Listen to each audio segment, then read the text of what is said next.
Hi అండి, అందరికీ good evening. ఎలా ఉన్నారండి? అందరూ బాగున్నారా? నా పేరు లావణ్య అండి. ఛానల్ పేరు వచ్చేసి లావణ్య కుకింగ్ వ్లాగ్స్ అండి. లైక్ చేయండి, షేర్ చేయండి, కమెంట్ చేయండి ఫ్రెండ్స్, ఓకేనా?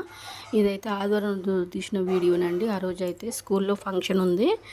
నేను ఇక ఫంక్షన్కి అయితే వెళ్దామని మేమైతే స్పెషల్స్ అయితే ఏం తెచ్చుకోలేదండి, నాన్ వెజ్ గిట్లా. ఇంకా ఆ రోజు సింపుల్గా టమాటా కర్రీ అయితే చేద్దాము. టమాటా ఎగ్గు కర్రీ అని ఒక సిక్స్ తెప్పించిన అండి. ఆ 6లో కూడా ఒక 4 పగిలిపోయినాయండి రాంగా. ఒక 2 మంచిగా ఉండే. నేను చూడక మూడు బాగున్నాయి అనుకొని 3 గ్యాస్ మీద పెడితే ఒకటైతే సరిగ్గా రాలేదు పొట్టు. ఇక 2 అయితే ఉడకబెట్టిన అండి. ఆ 3 పక్కకు పెట్టేసిన.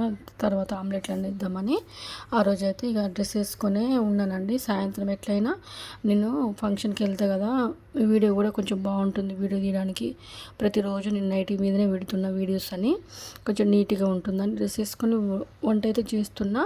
కానీ సాయంత్రం ఆ రోజు మళ్ళీ ఫోన్ చేసి చీర కట్టుకొని రా, డ్రెస్ వద్దు మమ్మీ, మా ఫ్రెండ్స్ వాళ్ళ మమ్మీలందరూ చీరలే కట్టుకొస్తారట అంటే, ఇక సరే అని సాయంత్రం మళ్ళీ 3 వరకు డ్రెస్ చేంజ్ చేసుకొని 6 వరకులో శారీ కట్టుకొని వెళ్ళినా అండి. తర్వాత ఇక నైట్ వేసుకొని నాకు పనులన్నీ చేసుకున్నానండి. నాకు డ్రెస్ మీద పని చేయడం అంటే ఎందుకు అస్సలు కంఫర్టబుల్ అనిపించదండి, నాకు కొంచెం చిరాకు వస్తుంది.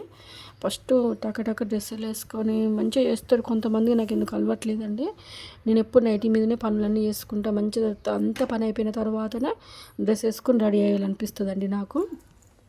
ఆ రోజు అయితే ఇక గిన్నె పెట్టేసుకొని కొంచెం ఆయిల్ పోసుకొని కొంచెం జీలకర్ర వేసుకొని ఉల్లిగడ్డ పచ్చిమిర్చి ఉల్లాకేసిన అండి. తర్వాత టమాటాలు వేసి టమాటా కొంచెం నూనెలో ఉడికిన తర్వాత పసుపు వేయాలండి.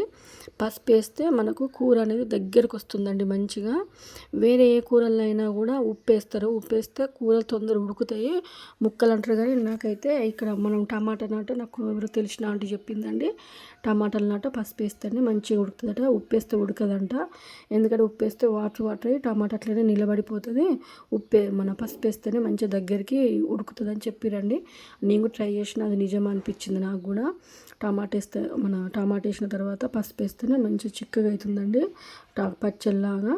ఇంకా రోజైతే ఈ కర్రీ చేసిన తర్వాత తర్వాత ఖాళీగా ఉన్నానండి. ఎందుకంటే నేను మార్నింగే పని అంతా చేసుకున్నా. రోజు ప్రోగ్రాంకి వెళ్ళాలి కదా, కొంచెం మంచిగా మా పాపను కూడా రెడీ చేసి పంపినండి. అంటే అక్కడ కాస్ట్యూమ్స్ ఇట్లా అవన్నీ వాళ్ళే ఇస్తారు స్కూల్లో. ఇక మరి నేనైతే తలస్నానం పోయడం, మంచిగా పెయిన్లు పడుతున్నాయండి ఊరికే స్కూల్కి వెళ్తే. మంచి పెయిన్లు కూడా నీట్గా చేసి పంపి పిల్లల్ని మనం కొంచెం వేరే వాళ్ళ దగ్గర పంపిస్తే స్కూల్ నీట్గా పంపించాలి కదా.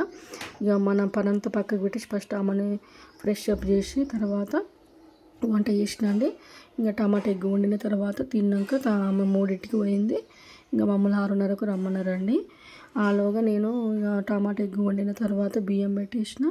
తర్వాత మా ఇంటి పక్కన ఆంటీ వాళ్ళు అరిసెలు ఇచ్చిరండి. నిజంగా మీరు నమ్మరు, ఇంట్లో ఏదన్నా ఉంటే బాగా మనం చేసుకుంటే అవి ఎవరు తినరండి. 1-2 ఇచ్చినవి బాగా తింటాము, బాగున్నాయండి. అంతెందుకు నేను కూడా అట్నే చేసిన అండి. ఆ రోజు సాయంత్రం అయితే ఈ చీర కట్టుకుందాం అనుకుంటున్నా. Coffee colour green colour border అండి. అసలు నేను దసరాకు కట్టుకుందామని తీసినా కానీ ఆ రోజు దసరాకు కట్టుకోలేదండి. ఇప్పుడు నేను చూపించే బ్లౌజ్ కూడా చీరల బ్లౌజ్ కాదండి, అది నేను ఇంకా కుట్టియలేదు, వేరే బ్లౌజు మంచిగా మ్యాచ్ అయిందని దీని తీసుకుందాం అనుకున్నా. అసలు ఎట్లా వస్తుందేమో అనుకున్నా కానీ నిజంగా అందరూ మంచిగా ఉంది, చీర బాగుంది, మంచిగా సెట్ అయింది, బ్లౌజ్ కూడా అన్నారండి. నాకైతే బాగా నచ్చింది. ఆ రోజు దసరాకు నేను కొంచెం పింక్, రెడ్, బ్లూ ఇట్లాంటివి కొద్దిగా ఇష్టపడతా. ఇట్లాంటివి నాకు ఇష్టం ఉండే కానీ ఆ రోజు ఎంతో డీసెంట్గా అనిపించిందండి ఈ కలరు. ఇక అప్పుడప్పుడు అన్నీ ట్రై చేయాలనిపించింది నాకు. ఆ రోజు చూసిరు కదా, పసుపు వేస్తే చూసిరు ఎంత చిక్కగా అయిందో. ఆ రోజు నేను కర్రీ ఎల్లిపాయ కారంతో చేసిన అండి. ఆ రోజు ఇంట్లో కారం లేకుండే, సగం కూర ఉడికినాక నాకు గుర్తుకొచ్చింది కారం తెమ్మని చెప్పినా కానీ మర్చిపోయిండు. ఇంకా నేను కూడా అట్లనే ఉన్నా. తీర సగం కూర ఉడికిన తర్వాత అయ్యో కారం లేదని అప్పుడు ఎవరిని అడిగితే చెప్పండి. ఆ టైంలో నేను ఇంట్లో ఎల్లిపాయ కారం ఉంటే ఎల్లిపాయ కారంతో అయితే చేసిన అండి. అసలు నిజంగా ఎంత బాగుందంటే కూర, నేను ఎట్లా వస్తుందో నేను అన్నం పెట్టేటప్పుడు కారం లేదు తెమ్మంటది లేదు, ఎల్లిపాయ కారం ఉంటే చేసిన అంటే నువ్వు గట్లెందుకు ప్రయోగాలు చేస్తావు, ఎట్లా వస్తుందో ఏమో అన్నారు. కానీ తిన్నాక అబ్బా నిజంగా ఎంత బాగుంది అన్నారండి. ఎప్పుడైనా చూసిరా, ఏదైనా సరేనండి ఫస్ట్ తెలుసుకున్న తర్వాతనే మాట్లాడాలి. ఎప్పుడైనా ఈ కూరలైనా ఏదైనా సరే మనం ఉట్టినే ఒక మాట అనేస్తే అది కరెక్ట్ కాదు కదా. ఇక నాకైతే ఆ రోజు మంచిగా అనిపించిందండి. ఎందుకో కర్రీ నేను ఈ మధ్యలో ఫంక్షన్లకు పోక ఏ ప్రోగ్రాంలో పోక కనీసం సినిమాకి కూడా పోతలేనండి. 2 సంవత్సరాలు అవుతుంది నేను బయటికి కొంచెం ఎంజాయ్గా ఎటైనా ఇల్లు ఇల్లు ఇల్లు షాపు షాపు షాపు టెన్షన్లు టెన్షన్లు తప్ప నాకు ఏది ఉండదండి. ఆ రోజు మా పాప కూడా పాపం మమ్మీ వస్తావా వస్తావా అని ఒక 10 సార్లు అడిగిందండి. నేను ఒక 2-3 సార్లు ప్రోగ్రామ్ అయితే కూడా నేను వెళ్ళానండి, తననే రెడీ చేసి పంపిస్తా, అందరు పేరెంట్స్ వస్తారు మీరే రారు అని ఊకే ఏడుస్తుందండి ఇంటికి. ఇది 50 సంవత్సరాల తర్వాత సిల్వర్ జూబ్లీ చేస్తుంది. పాత స్టూడెంట్స్ కూడా అందరు వచ్చిరండి, ఎక్కడెక్కడి నుంచి వచ్చిర్రు, మంచిగా గ్రాండ్గా చేసిర్రు. నువ్వు కూడా రా మమ్మీ అందరు వస్తారు, నువ్వు రాకపోతే నాకు మంచిగా అనిపించదు అంటే ఇంకా నాకు ఎందుకు బాధ అనిపించిందండి. సరే ఎప్పుడు ఉండేటివి మనకు సమస్యలు ఒక రోజు అట్లా వేస్తే ఏమవుతుంది చెప్పండి. ఇంకా ఆ రోజు చెప్పిన కదా ఇంటి పక్క ఆంటీ అరిసెలు ఇచ్చింది, ఒక 3 ఇచ్చిందండి. నిజంగా ఆ స్మెల్కి ఏమో నాకైతే మస్తు తినాలనిపించిందండి, సగం తినేసిన వెంటనే. అదే నేను పోయిన సంవత్సరం మేము ఇంట్లో చేస్తే నేను తినలేదండి, ఒక్కటి కూడా నోట్లో పెట్టలేదు, అందరికీ మేము మందికే ఇచ్చినాము. ఈసారి మీకు కావాలని అరిసెలు చేస్తే ఎవరు తింటలేరని అదే వేరే వాళ్ళు ఒక 2 ఇస్తే మేమైతే అబ్బా మనం ఎందుకు చేసుకోవాలని మస్తు అనిపించింది. ఎప్పుడు ఏదైనా అంతేనండి, ఇంట్లో ఉంటే విలువ తెలియదు ఏదైనా సరే, అది వస్తువు అయినా మనిషి అయినా తిండి అయినా ఏదైనా సరే వేరే వాళ్ళు కొంచెం ఇస్తే అది మనం ప్రసాదాలాగా తింటాం, అంత బాగా అనిపిస్తుంది మనకు. ఇంకా అరిసె తిన్న తర్వాత అన్నం అయిందండి. అన్నం అయినాక ఇక ఆ రోజు ఆకలి బాగైంది, ఇక మా పాపకు పెట్టేసి నేను కూడా పెట్టుకొని తింటున్నా, ఎందుకంటే తిన్నాక తను రెడీ చేసి పంపించాలి. 3 గంటల 1 అవుతుందండి అన్నం అయ్యేసరికల్లా. తిన్నాక ఇక తనైతే స్కూల్లో దించేసి వచ్చినాము, మేము మమ్మల్ని 6:30కి రమ్మంది. ఇక తినిపోయినాక నేను కూడా సాయంత్రం పని అంతా ఇక మధ్యాహ్నం ఆ రోజు సండేనే కానీ కనీసం కూర్చోవడానికి కూడా ఖాళీ లేదండి, ఆ రోజు అంతా బిజీ ఉండే.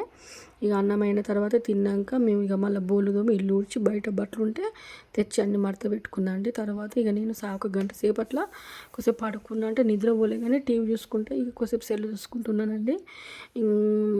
అప్పటిదా అసలు మా పాపకైతే సర్ప్రైజ్, నేను వట్టిగానే అన్న, నేను లేదు మమ్మీ నేను సింపుల్గా వస్తా, నేను డ్రెస్ మీదనే వస్తా, అసలు నేను వస్తున్నా రాను అట్లా చెప్పినా అండి, ఎందుకంటే నేను ఎప్పుడు పోనని తెలుసు తనకి. ఇక రాదనే డల్గా పోయింది.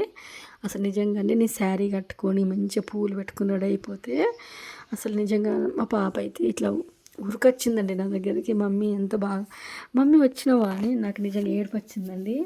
అంటే స్కూల్లో మనము ఎందుకు అట్లా ప్రతిసారి ఇంట్లో ఉంటే సమస్యలు, పిల్లల్ని ఇబ్బంది పెట్టొద్దు అని నాకు ఆ రోజు అర్థమైందండి. చూసిరు కదా ఇట్లా రెడీ అయినా, నాకు కూడా ఎందుకో బాగా నచ్చిందండి. ఒకటేసారి నన్ను నేను నైటీలో చూసుకొని ఇక ఇట్లా రెడీ అయ్యేసరికి నాకు కూడా కొంచెం ఆ రోజు బాగా అనిపించిందండి. అసలు ఎట్లుండేదాన్ని ఎట్లా అయిపోతున్నా అనిపించిందండి. ఇప్పటికి ఇట్లనే రెడీ అయ్యేదానండి నేను, ప్రతిసారి ఇంత మంచిగా రెడీ అవుతావు నువ్వు అని అనేటోళ్ళండి నాకు. అలాంటిది ఒక 2 సంవత్సరాల నుంచి నేను పాత నైటీలు వేసుకోవడం సరే ఎందుకు ఇంట్రెస్ట్ రావడం లేదండి. ఇంకా 6 అయింది, రెడీ అయినాక ఫోన్ చేస్తే ఇంకెవ్వరు రాలేదు మమ్మీ, నువ్వు కొంచెం 6:30 వరకులా రా అన్నది. అంటే ఇంకా పిల్లల పేరెంట్స్ ఎవరు రాలేదు అన్నది. ఇక నేను అప్పటిదాకా ఇక సాయంత్రం రోజు టీ తాగలేదండి, సాయంత్రం దాకా ఇక రెడీ అయినాక టైం ఉంది కదా అని ఇక టీ అయితే పెట్టుకున్నాండి, అల్లం టీ పెట్టుకొని మంచిగా తాగి కొద్దిగా రిలాక్స్ అయినాక ఇక అప్పుడు పోయినా అండి. అక్కడ నిజంగా స్కూల్లోనైతే ఎంత మంచిగా చేసిరంటే నిజంగా అండి, నాకు పెద్ద సినిమా ఆడియో లాంచ్ చేస్తారు కదా అట్లా అనిపించిందండి నాకు. ఆ స్టేజ్ కానీ ఆ డెకరేషన్ కానీ వాళ్ళు మాట్లాడే విధానం కానీ పిల్లల డ్యాన్సులు కూడా ఒక్కటి కూడా అన్ని దేవుని పాటలేనండి, మంచిగా చేసిరు.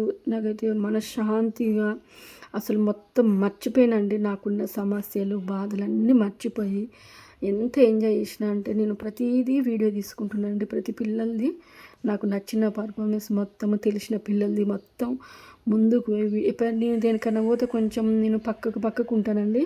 ఈసారి నేను అట్లా వీడియో తీసుకుంటాను నవ్వుకుంటుంటే అసలు మా పాపనే షాక్ అయింది. ఇంకా రోజు నైట్ 12:30కి వచ్చినామండి. వచ్చిన తర్వాత లేట్ అయింది కదా, ఇంక ఇది మండే రోజు తీసిన వీడియో. ఆ రోజు అయితే లేట్ లేచినామండి. ఇక ఆ రోజు కర్రీ కూడా వంకాయలు తెమ్మంటే వంకాయ తెస్తే ఒకటే కూర ఉండినండి, వంకాయ కర్రీ. సండే రోజు ఎగ్స్ పగిలి అని చెప్పి వాళ్ళు ఒకటి ఎగ్ అయితే మా పాపకు ఆమ్లెట్ వేసిన అండి. ఆ రోజు ఏమి వీడియో షూట్ చేయలేదండి, ఓన్లీ ఇది ఒక్క 2 తీసిన. అందరం అలసిపోయినాము, మస్తు లేట్ లేచినామండి. బోళ్ళు కూడా ఏం లేకుండే కదా, లేచి ఇల్లు ఊడ్చి ఇక బట్టలు ఉంటే విండేసి స్నానం అయితే చేసి వంట అయితే చేస్తున్నాను. పాలు తెచ్చి ఇచ్చిన కానీ నేను వేడి చేయలేదు, మరి అవి ఎట్లుంటాయో అని వేడి చేసినా కానీ బాగానే ఉన్నాయండి, ఏం పగలలేదు. ఇక కర్రీ అయితే అసలు తొందర వండేసినా కానీ మంచిగా వచ్చిందండి టేస్టీగా. వంకాయ కూర మా పాపకు నిన్న ఎగ్స్ తెస్తే పగిలి అని చెప్పిన కదా, అవి ఆమ్లెట్ ఒక్కటే ఎగ్ వేసినా కానీ మంచిగా వచ్చిందండి ఫఫ్లీగా. అది ఎందుకంటే పెద్దగా ఉండే ఎగ్ ఆ రోజు ఉల్లిగడ్డ వేసిన ఉల్లాకి వేసిన అందుకే అంత బాగా వచ్చింది. మాకు ఫాస్టింగ్ కాబట్టి మేము ఓన్లీ వంకాయ కర్రీతోనే తిన్నామండి. ఓకేనా ఫ్రెండ్స్, లైక్ చేయండి, షేర్ చేయండి, కామెంట్ చేయండి, సబ్స్క్రైబ్ చేసుకోండి ఫ్రెండ్స్. ఇంకా మంచి మంచి వీడియోలు వస్తాయి, మంచి మంచి విషయాలు మీతో షేర్ చేసుకుంటా ఫ్రెండ్స్. ఓకేనా, బాయ్.